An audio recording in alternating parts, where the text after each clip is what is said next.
ನಮಸ್ಕಾರ ಕರುನಾಡು, ನನ್ನ ಪುಟ್ಟ ಬ್ಲಾಗ್ಗೆ ನಿಮ್ಮೆಲ್ಲರಿಗೂ ಸ್ವಾಗತ ಸುಸ್ವಾಗತ. ನಾನು ನಿಮ್ಮ ಪ್ರೀತಿಯ ಬಾನು. ನಿನ್ನೆ ನಮ್ಮ ಅಕ್ಕ ಅವ್ರ ಮನೆ ಗೃಹಪ್ರವೇಶಕ್ಕೆ ಹೋಗಿದ್ದೆ. ಅವ್ರ ಅಡ್ಗೆ ಮನೇಲಿ ಮಾಡಿದ್ದು ಡೆಕೋರೇಷನ್ಸ್ ಎಲ್ಲ ನೋಡಿ ನನ್ಗಂತೂ ಫುಲ್ ಖುಷಿ ಆಗೋಯ್ತು. ತುಂಬಾ ಅಂದ್ರೆ ತುಂಬಾ ಚೆನ್ನಾಗಿ ಅರೇಂಜ್ ಮಾಡಿದ್ರು. ನೈಟ್ ಎಲ್ಲ ನಿದ್ದೆಗೆಟ್ಟು ಹೇಗಿದೆ ಅಂತ ನೀವು ಕಮೆಂಟ್ ಮಾಡಿ ತಿಳಿಸಿ. ಏನಾದ್ರೂ ಫಂಕ್ಷನ್ಸ್ ಆದಾಗೆ ನೋಡಿ ಫ್ಯಾಮಿಲಿಯಲ್ಲಿ ಎಲ್ಲರೂ ಒಂದ್ ಕಡೆ ಸೇರ್ತೀವಿ, ಅದೊಂಥರ ಚೆನ್ನಾಗಿರುತ್ತೆ. ನಮ್ಮ ಅತ್ತಿಗೆಯವರು ಕೂಡ ಬಂದಿದ್ರು, ಇಬ್ಬರು ಅತ್ತಿಗೆಯವರು. ನನ್ಗಂತೂ ನಮ್ಮ ಅತ್ತಿಗೆಯವ್ರಂದ್ರೆ ಸಿಕ್ಕಾಪಟ್ಟೆ ಇಷ್ಟ. ಅವರು ಅಷ್ಟೇ ನನ್ ಜೊತೆ ಫ್ರೆಂಡ್ಲಿ ಆಗಿರ್ತಾರೆ. ಸೊ ಅದಕ್ಕೆ ನಂಗೆ ಜಾಸ್ತಿ ಇಷ್ಟ ಅವ್ರಂದ್ರೆ. ನಿನ್ನೆ ಫಂಕ್ಷನ್ ಇಂದ ಕಾಲೇಜ್ ಹತ್ರ ಹೋಗೋಷ್ಟ್ರಿಗೆ ಟೈಮ್ ಆಗ್ಬಿಟ್ಟಿತ್ತು.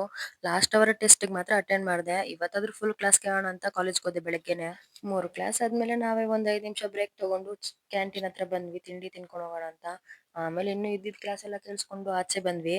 ನಾಳೆ ಟೆಸ್ಟ್ ಇದೆ, ಅದಕ್ಕೆ ನಮ್ಗೆ ಇವತ್ತು ಜೆರಾಕ್ಸ್ ನೆನಪಾಯ್ತು. ಜೆರಾಕ್ಸ್ನು ತಗೊಂಡು ರಾಘವೇಂದ್ರ ಸ್ವಾಮಿ ಟೆಂಪಲ್ ಹತ್ರ ಹೋದ್ವಿ ಬಸ್ಗೆ. ಅಲ್ಲೋಗಿ ನೋಡಿದ್ರೆ ನಮ್ಮ ಮೇಘನ ನಮ್ಗಿಂತ ಮುಂಚೆನೆ ಬಂದು ವೇಟ್ ಮಾಡ್ತಾ ಇದ್ಲು. ನಮ್ಮನ್ನೆಲ್ಲ ಮರ್ತೋಗ್ತೀಯ ಬಿಡಮ್ಮ. ಓ ತಲೆ ಆಯ್ತಾ ಒಂದು ಹಾಯೇನು ಹೇಳೆ.